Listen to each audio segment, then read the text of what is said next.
I wonder what you would do if you had the power to dream at night any dream you wanted to dream. And you would, of course, be able to alter your time sense and slip, say, 75 years of subjective time into 8 hours of sleep. You would, I suppose, start out by fulfilling all your wishes. You could design for yourself what would be the most ecstatic life. Love affairs, banquets, dancing girls, wonderful journeys, gardens, music beyond belief. And then after a couple of months of this sort of thing, at 75 years a night, you would be getting a little taste for something different. And you would move over to an adventurous dimension where there were certain dangers involved and the thrill of dealing with dangers. And you could rescue princesses from dragons and go on dangerous journeys, make wonderful explosions and blow them up, and eventually get into contest with enemies. And after you've done that for some time, you'd think up a new wrinkle to forget that you were dreaming, so that you would think it was all for real, and to be anxious about it. And then, because it'd be so great when you woke up, and then you'd say, well, like children who dare each other on things, how far out could you get? What could you take? What dimension of being lost, of abandonment of your power, what dimension of that could you stand? You could ask yourself this because you know you'd eventually wake up. And after you'd gone on doing this, you see, for some time, you would suddenly find yourselves sitting around in this room with all your personal involvements, problems, etc., talking with me. How do you know that's not what you're doing? Could be. Because after all, what would you do if you were God? If you were what there is, the self. In the Upanishads, the basic texts of Hinduism, one of them starts out saying, in the beginning was the self. And looking around, it said, I am. And thus it is that everyone to this day, when asked who is there, says it is I, and thereafter gives whatever particular name he may have. For if you were God, and in this sense that you knew everything, and you were completely transparent to yourself through and through, you would be bored.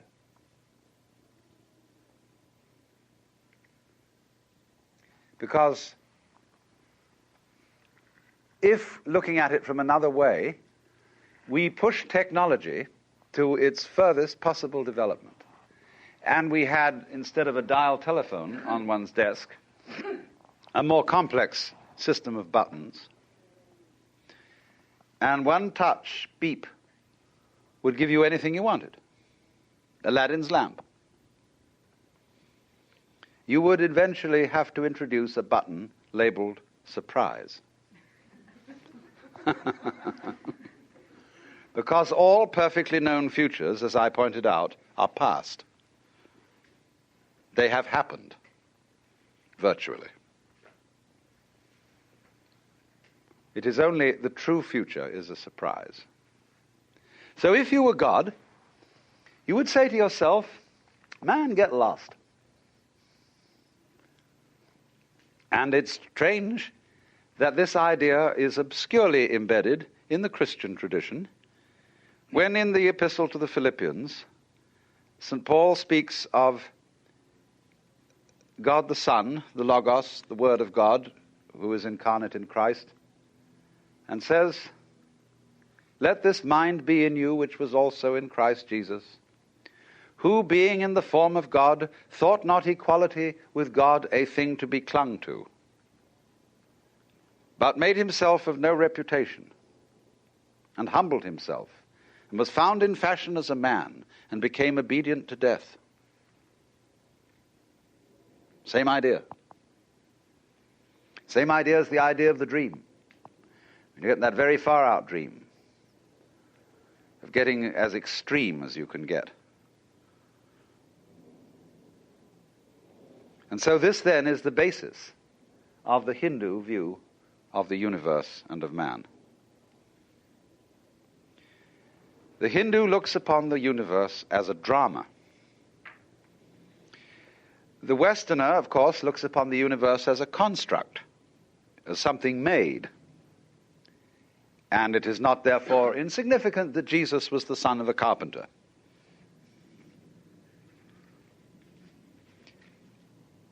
The Chinese looks upon the universe as an organism, as we shall subsequently see. But the dramatic idea is basic to Hinduism. Now, you can speak about Hinduism on two levels, at least. One I will call the metaphysical level, and the other the mythological level. If you speak on the metaphysical level, you can speak only in negative language. You can say what the divine, the ultimate reality, is not. If you speak on the mythological level, you may speak of what the divine is like. Because myth is not a falsehood, as one uses the word in a sophisticated way. A myth is an image, a concrete image, in terms of which man makes sense of the world. And thus the idea of God the Father, or God the Maker, is a myth, because it's an image. And Christian theologians distinguish equally between two kinds of theological language, which are respectively called cataphatic and apophatic. Apophatic language is negative, as when we say God is infinite and eternal. Cataphatic language is mythological, as when we say God the Father, God is love, and all the positive designations. We are not saying God is a cosmic male parent, but is analogous with the Father. So with Hinduism. But what I'm going to speak to you in, first of all, is the mythological language of Hinduism. The idea of the universe as the big act. The universe is God playing hide and seek with himself. For God is thought of fundamentally to the Hindu as the self, the cosmic I.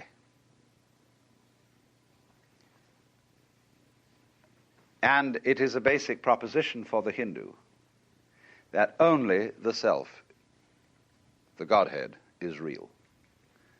There is nothing other than the Godhead. So that the appearance, the feeling that there are other things than the Godhead is called Maya.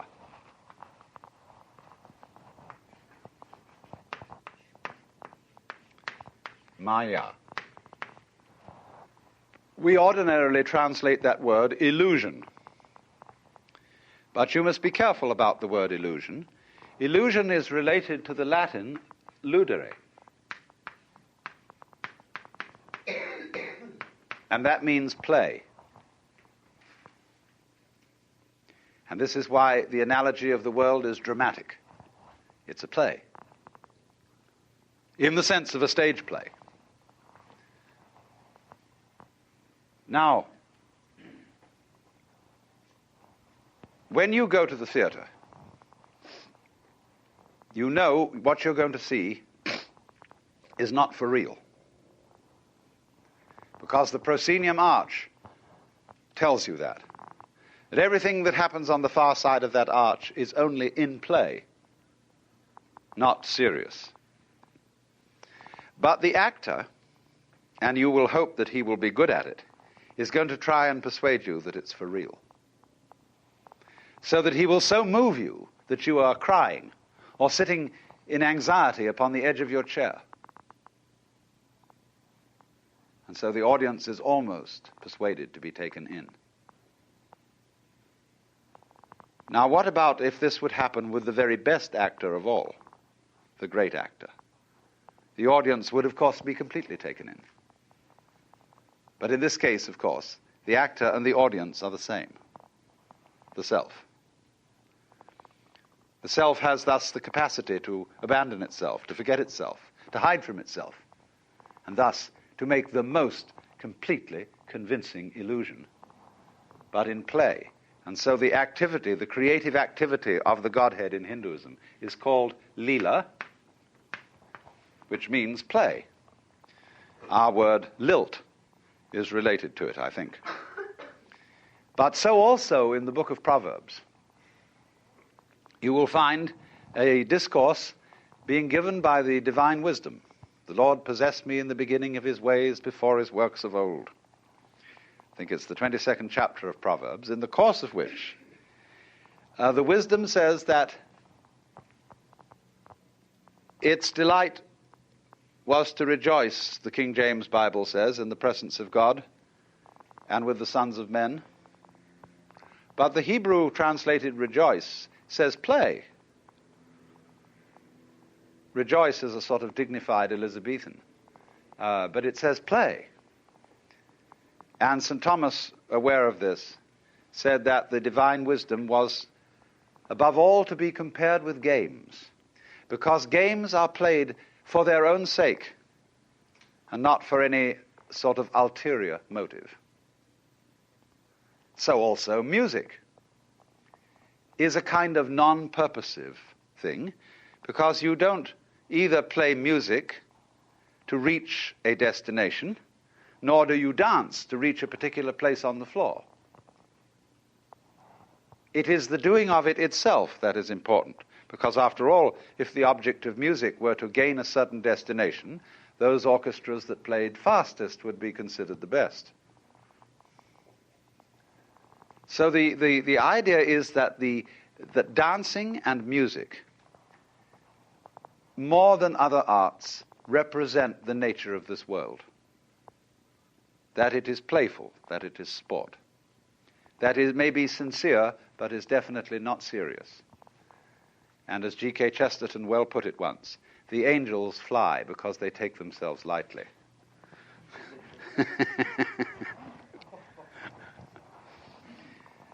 How much more so the Lord of the angels? So if a beautiful lady should say to me, "I love you," and I were to reply, "Are you serious or are you just playing with me?" that would be quite the wrong response, because I hope she's not serious and that she will play with me. I should say, "Are you sincere or are you just toying with me?" Because you see, the word play has many different senses. A person who is playing the organ in church is certainly not doing something trivial. When you go to see a play called Hamlet, you're not seeing something trivial. When the concert artist plays Mozart, he is certainly entertaining you, but it's not a trivial entertainment. But on the other hand, we would use play in quite a different sense when we mean just fooling around, doing it for kicks. So it is fundamental, as a matter of fact, to both the Hindu and the Christian traditions, that the universe is the play of God. But the Christian thinks of it in the terms of construction play, like building with blocks. And the Hindu thinks of it as dramatic play, of the actual participation of the Godhead in the creation, so that every being whatsoever is God in disguise. Hinduism speaks of the Godhead as, uses the word Brahman. This is a neuter form in Sanskrit from the root brih, which means to grow, to expand, to swell. the neuter form Brahman does not have quite the connotation then, you see, of kingship that we will find attached to the Western idea of God, but is also referred to as Atman. And this word we translate ordinarily the self. So you can have the para, param, you put the M in to connect the particle, Paramatman, which means para, the supreme self, or sometimes just the Atman alone, and that means the self in you. But the fundamental principle of Indian philosophy is Atman is Brahman. Your self is the supreme self. Or it is expressed also in the formula Tat Tvam Asi. Colloquially translated, you're it. Or Tat, that, Tvam, Latin tuam, you, Asi, are. You are that thou art. Tat, of course, is the first word uttered by a baby. Da, da, da, da, da, da. And fathers flatter themselves that it's saying da-da. It's not. It's saying that. Da, da, da, da, da, da. And so it's pointing to thatness in everything. It's very important to see this. Because everything is just that. I can say it in a negative way, which you won't appreciate at first, perhaps. Everything is meaningless. Only words have meaning, because they point to something other than themselves. The sound water is undrinkable, but it points to the drinkable reality. When you say, though, what is that, pointing at the water, and somebody says water, he's not being correct, because what you're pointing at is not the noise water. So it's not water. It's that. Da. And water's a kind of jazz. And it's just doing that. And you can get to see, too, people are a kind of jazz. They talk and communicate with each other, but what does that mean? Well, they get together and they make more people, and they do this and they do that, and they eat and they go on doing this jazz, but it's just jazz. And you begin to see, as you do that, everything's like music, you see. It's all these complicated vibrations, going in all kinds of ways. That's that, or thatness, ta-ta-ta, also called in Sanskrit.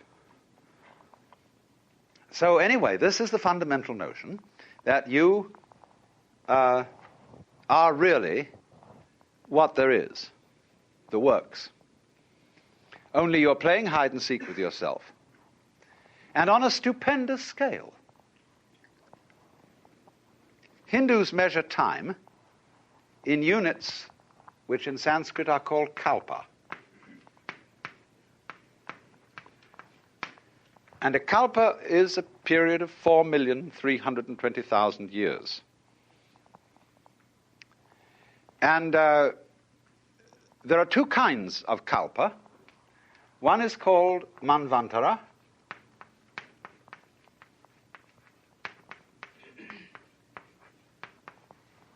and the other is called pralaya.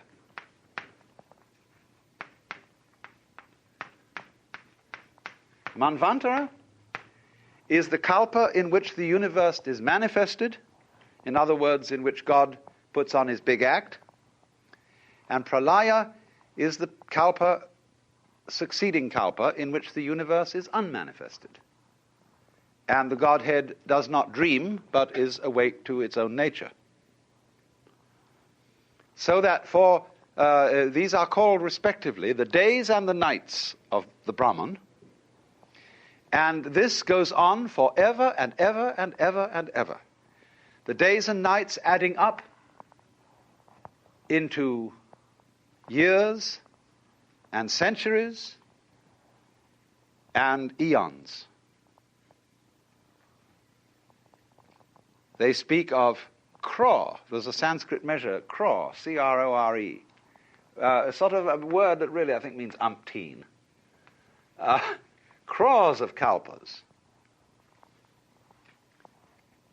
And this is the in-breathing and the out-breathing. There's the word hangsa.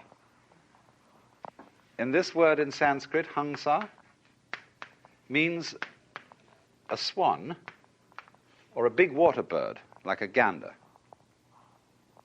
There's a myth that there is in the beginning the divine bird which lays the egg of the world. And the egg splits, and the upper is the heavens, and the lower is the earth. Now, so when the worlds are manifested, the Lord breathing out says, hung. And when the worlds are withdrawn, the breath comes back, hung.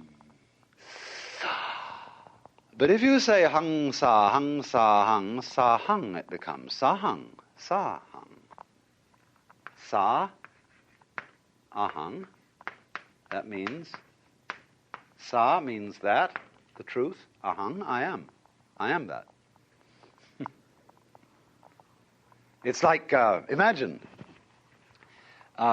when we get to the final moment in which the world is blown up. You know, imagine the countdown. This is the end. Somebody's pushed the button.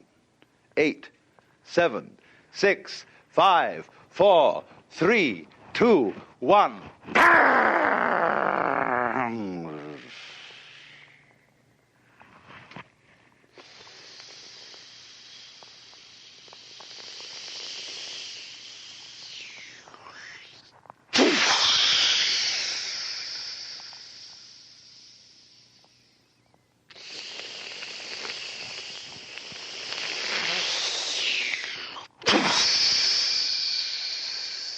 What are you listening to? Sound of the waves.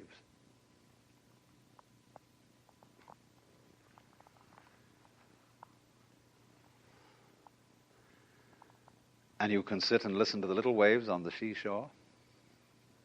And you'll get back here into this kind of thinking, and you're hearing the ocean of the universe going. And that's your breathing, too. It's all one rhythm. So it may be that every star was once a planet populated by intelligent people who found out about the fundamental energy of the universe and blew themselves up. And as they blew up, they scattered all kinds of stuff out which became little planets. Which in a long time, life started all over again. Because the Hindu theory is very odd. Every kalpa in the Manvantara period, where there's a manifested world, is divided into 4 subdivisions of time, each one of which is called a yuga. That means roughly an epoch or an era. And there are 4 yugas, and they're named after the different throws in the Indian game of dice. There are 4 such throws, and the first is called Krita. That means, Kri means to do, as when we say something is done, truly done. It's the perfect throw of 4. The second is called Treta, which is the throw of 3. The next is called Dvapara, which is the throw of 2. And the final one is called Kali, which means the worst throw, which is the throw of 1. Now, each of these periods of the kalpa are of different lengths. Krita is the longest, and Kali is the shortest, and so ranged. So that when the world is first manifested, as in those dreams that I were mentioning to you, the world is in a golden age to begin with. It's perfect. And that is the longest period of time. Then when we get a little bit more adventurous, you see, The Treta means that in this era, a kind of disharmonious element enters into things. It's like a three-legged chair isn't so secure as a four-legged chair. It's just a bit inclined to tip. And as it were, as a fly in the ointment, the snake in the garden. Then comes Dvapara, in which the forces of good and evil are equally balanced. And finally, Kali, which is the shortest period, where the forces of evil are triumphant, and the world is destroyed at the end of it. For then the Godhead appears in the form of Shiva, who represents the destructive aspect of the divine energy, and whereas Brahma is the creative, Vishnu the preserver, Shiva the destroyer. But Shiva is always the destroyer in the sense of the liberator, the guy who breaks up the ruts. And he comes on with a blue body and 10 arms and a necklace of skulls. Indian gods have many arms because they are cosmic centipedes. They do all things without having to think about it, like the centipede doesn't have to think about how to manipulate its legs, like you don't have to think how to grow your hair. And as Shiva dances what is called the Tandava, which is the dance of destruction at the end of the cycle, at the end of the Kalpa, you will see that his hands contain clubs and knives and bells, but one hand is like that. And that gesture means, don't be afraid. It's a big act. It is all, as it were, the outflowing of your own consciousness, of your own mind. Now then, Hindu life is related to this cosmology.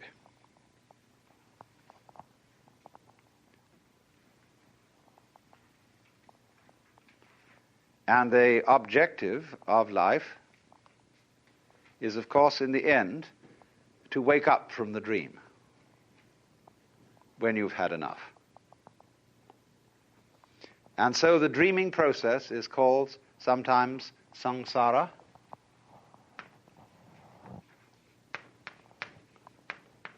Samsara is the round, the rat race.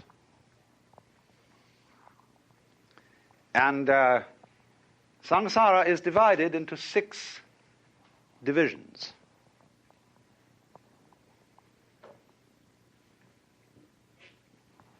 I better draw a map, I think. This is common, you see, cosmology to both the Hindus and the Buddhists. This is the world of the Deva. And this is the same root from which we get both divine and devil. But Deva means angel.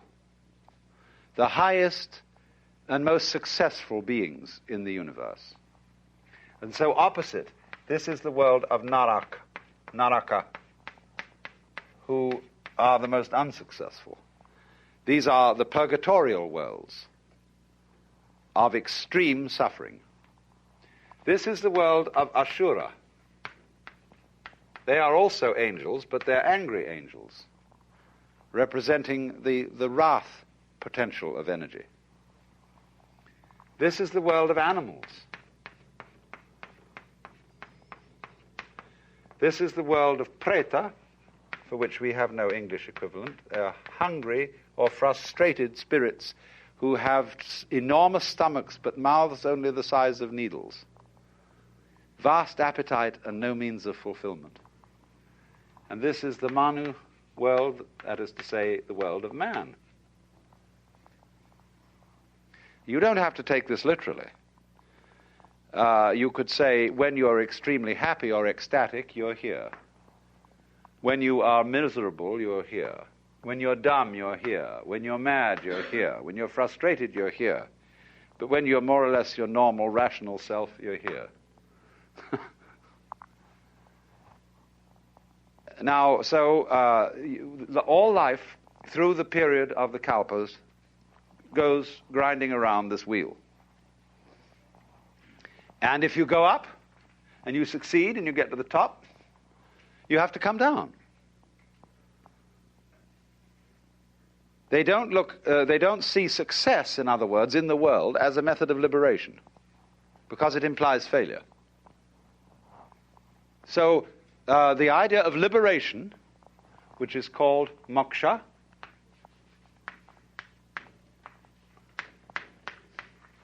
is the ideal of Hindu life. Wake up, it's a dream.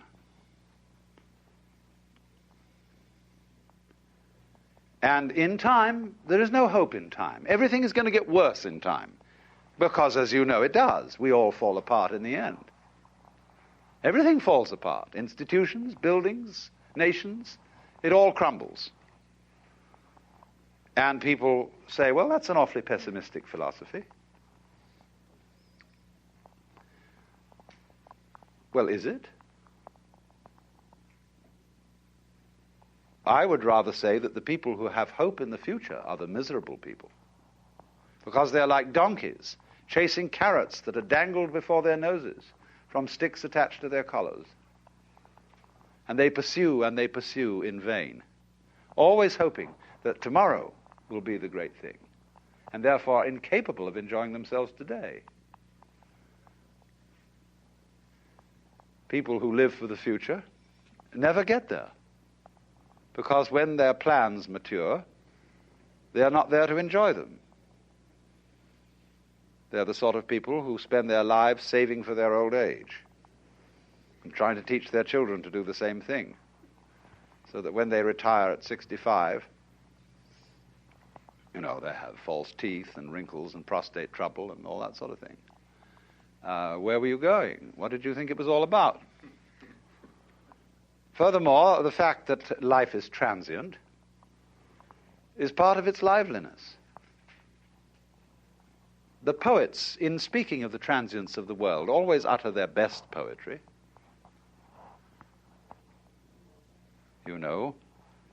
Our revels now are ended, and these our actors, as I foretold you, are all spirits, and are melted into air, into thin air.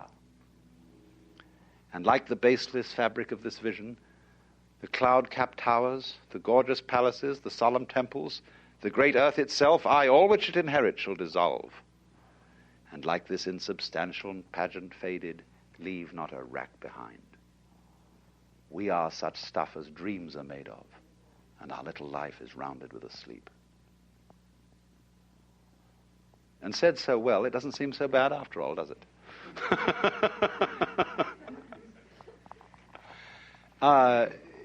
You see, there's always in the poetry of evanescence a kind of funny nostalgia.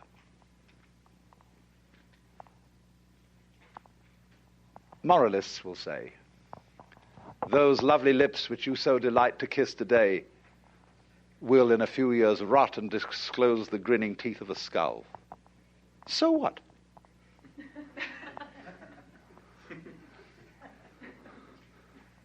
The skull says, lying in the grass, chattering finch and waterfly are not merrier than I. Here among the flowers I lie, laughing everlastingly. No, I may not tell the best. Surely, friends, I could have guessed. Death was but the good king's jest. It was hid so carefully. And monks used to keep skulls on their desks. And people nowadays think that was very morbid. But it's only, I went and visited a chapel in the Via Veneto in Rome, where there's a crypt where all the altar furnishings are made out of human bones. The altars are piles of skulls. There are rib bones arranged across the ceiling like floral patterns with vertebrae representing flowers. And they're all dead Capuchin monks. And there's a funny little monk collecting the admissions up at the top. And he has one of the funniest grins on his face I've seen in a long time. I said to him, on the day of resurrection, there's going to be an awful lot of scuttling up this narrow staircase. People trying to reassemble their bones. Oh, dear Father, isn't that my fifth metatarsal? So,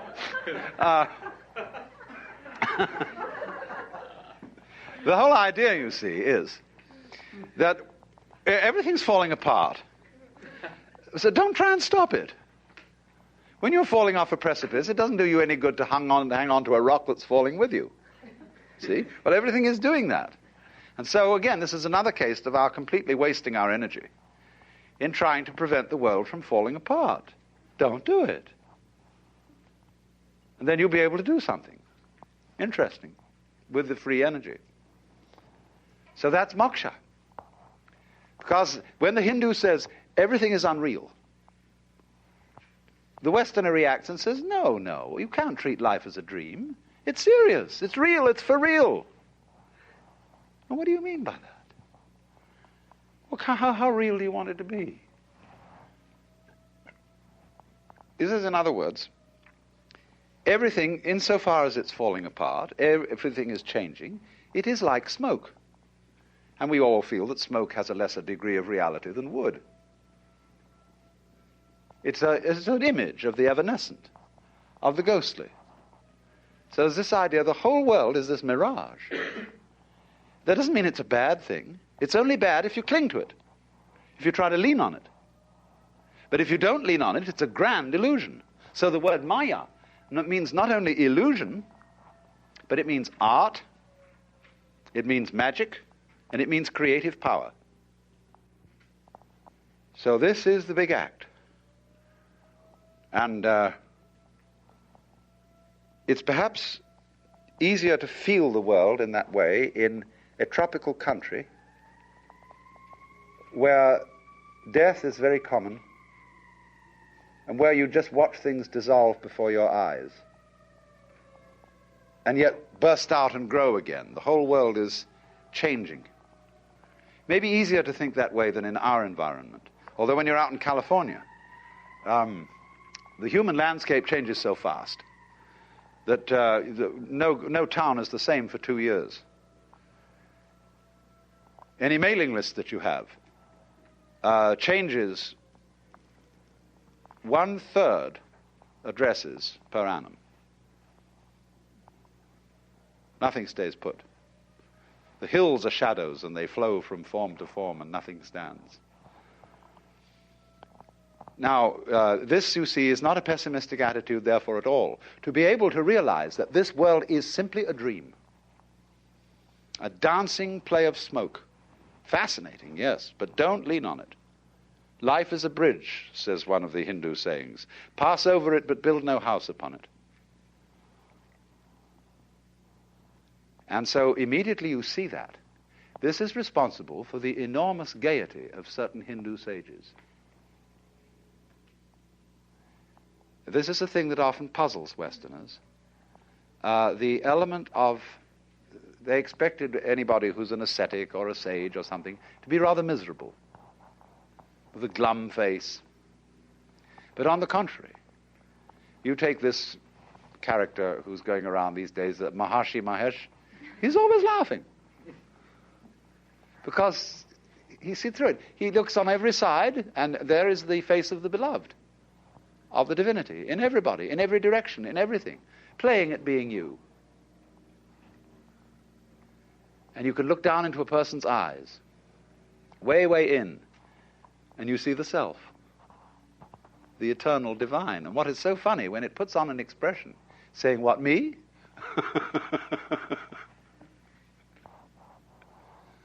And the guru, the teacher. When people go to a guru, they get all sorts of funny ideas. They think, oh, he's looking right through me. He sees me through and through. He knows how awful I am. Reads my most secret thoughts. Because he has a funny look in his face. He isn't even interested in your secret thoughts. He's looking straight at the Godhead in you, with a funny expression on his face, which is saying, why are you trying to kid me? Come off it, Shiva, I know who you are. But, and therefore, you see, his role is to gently humor you into waking up as to your true nature. Now, of course, as I intimated earlier, The Hindu is therefore saying everybody is God. And this is why when a Hindu greets you, he does this. That is the act of puja, or worship to the Godhead in you. And our theologians get rather worried about that, because, you see, the two conceptions of God are different. Our conception is of the boss man, the king. Theirs is of the cosmic centipede with the many arms, who does not have to think how to make the world, or rather to act the world. That would be an insufferable nuisance.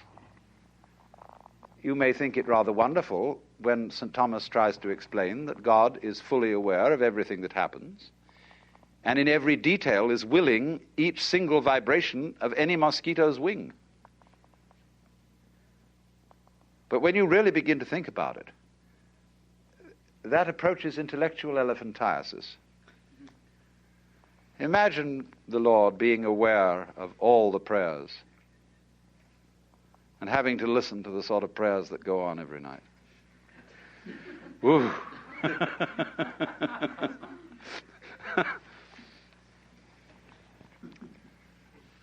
God heard the embattled nation shout, "Gott strafe England, and God save the king. God this, God that, and God the other thing. Good God," said God, "I've got my work cut out."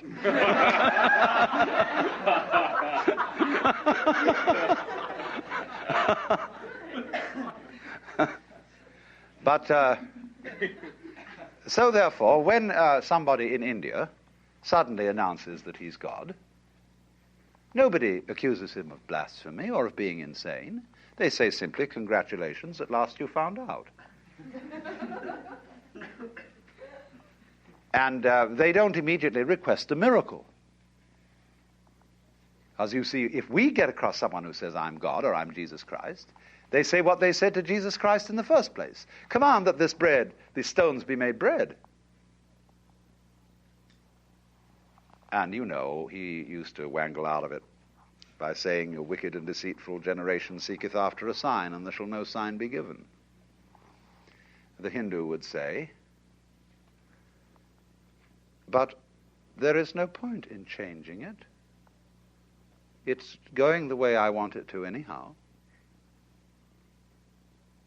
Only really and truly, there is not this idea of God the technician, but rather the power of omnipotence is not to be able to do anything, but to be doing all things, whatever it is that's going on, and spontaneously, without having to think about it, which is very clumsy. Now then, I must say something about how then this relates to the life of the Hindu. The Hindu divide life into certain stages, what are called the ashramas. The first is called brahmacharya, the second grihastha, and the third vanaprastha. Brahmacharya means the stage of the student, the apprenticeship. Grihastha, the stage of the householder. And vanaprastha, the stage of the forest dweller. This is related to cultural history of early India. Before we have agrarian communities, we have a hunting culture, which is on the move. In a hunting culture, every male knows the whole culture. There is no division of labor. And the holy man of the hunting culture is, of course, called a shaman. A shaman is a realized man, a man who knows the inner secret. He's seen through the game. And he finds it by going away alone into the forest and cutting himself off from the tribe. That is to say, from social conditioning. And he goes maybe for a long period into the forest and comes back. He's found out who he is. And he sure isn't who he was told he was. But as hunting cultures settle into agrarian patterns of life, what do? They build a village. And around the village they set up a stockade, which is known as the pale. And the village is always, of course, standing at crossroads. And there you get in an agrarian society a division of labor. And the division of labor comprises four. In medieval Europe, we call them lords spiritual, lords temporal, commons, and serfs. In India, they are Brahmins, Kshatriya, that means fighters,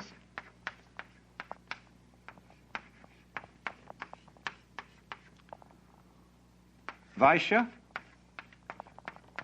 merchants, traders,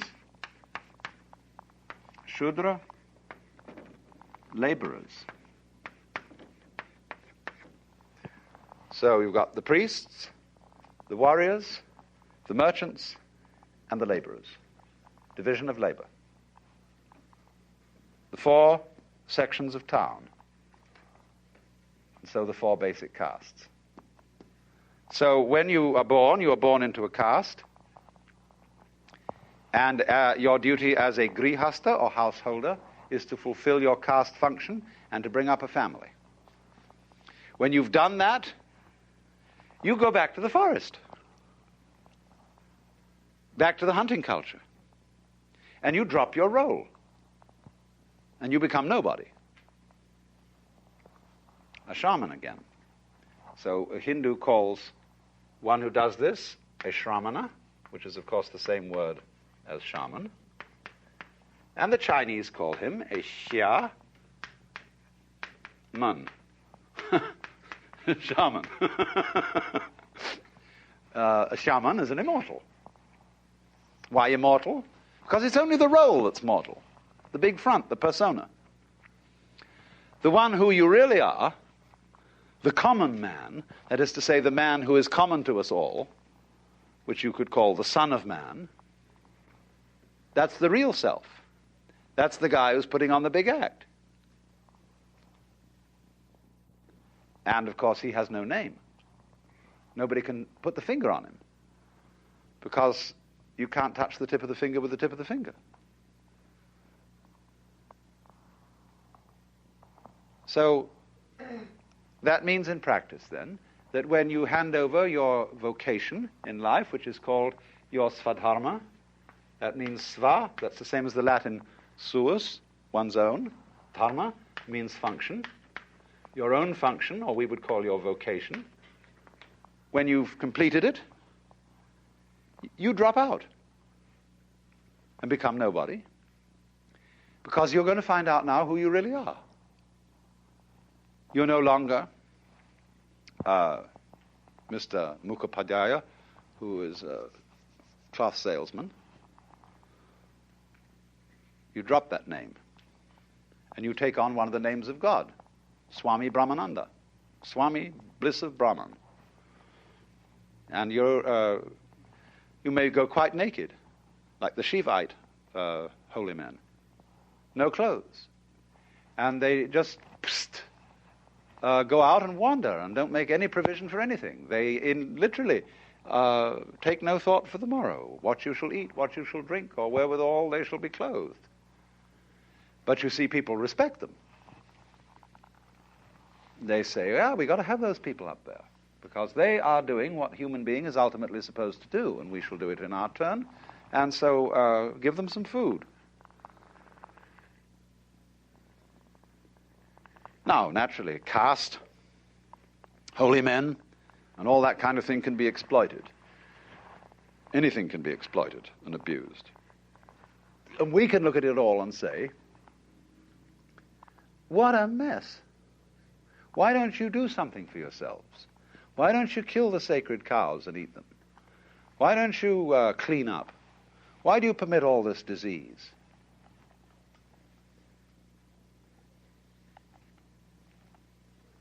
Just try and see something from another point of view for a change. I'm not saying that we should do what the Hindus do, but just look at it from another point of view.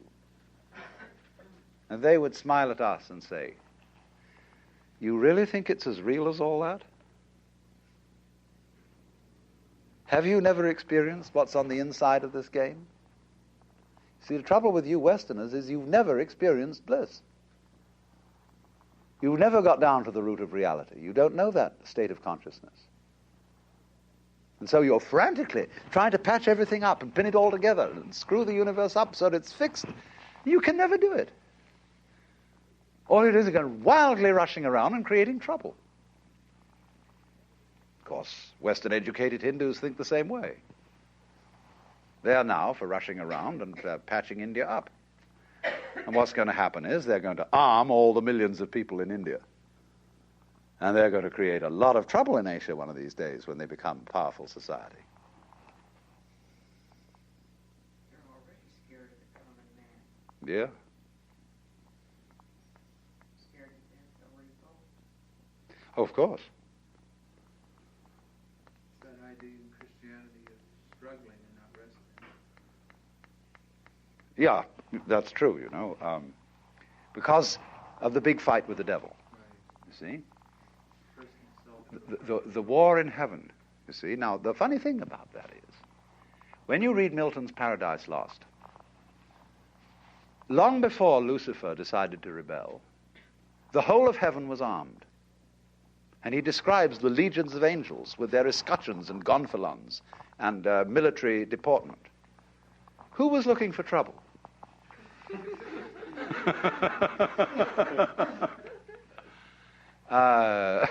You know, Lucifer was a good guy back then, see? The bearer of light. So the Hindu looks at our Christianity, though, and sort of thinks, my goodness. Here is the eternal self.